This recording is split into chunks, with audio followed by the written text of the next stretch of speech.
Good evening, I'm Rick Tillery. Thanks for joining us. Trish has the night off. A Talent man dies in police custody. His heart stopped shortly after police cuffed him. Now neighbors are sharing what they saw. News 10's Caitlin Conrad has more in tonight's top story at 6. And things just kind of felt eerie.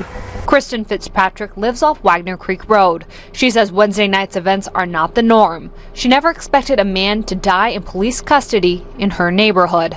It's really quiet, it's beautiful. On her way home from work, Fitzpatrick came across a police scene, cruisers lighting up the street. Then I heard yelling, and it sounded like a man, and it sounded like he was in pain and also mad. EMTs had arrived on scene to respond to a medical call. A family had called 911 to report their bipolar son, Christopher Ladue, was acting destructive and may have been having a bad reaction to his medication. While last night's incident started at Ladue's family home, it didn't end there. The suspect soon moved over to a neighbor's house where he made contact with police, and the first round of tasering began. But deputies say the tasers had no effect on the 23-year-old. At that time, they had to go hands-on and use physical force to get him down to the ground. Lieutenant Marty Clark says the 5'10", 250-pound suspect didn't respond to pepper spray either. All three officers were laying on top of him, and he pretty much pushed up on him, about 600-plus pounds with no problem. Clark says it's difficult to say why the tasers didn't work.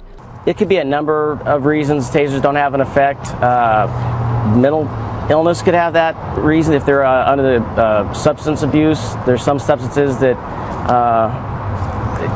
some people just have like human strength, and it has no effect on the human body.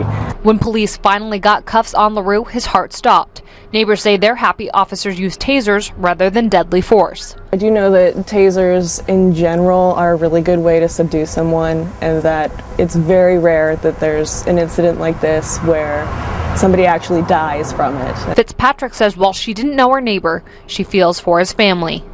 It's very sad. It's very sad, and obviously something that the police don't intend to do. Covering your news and talent, Caitlin Conrad, News 10.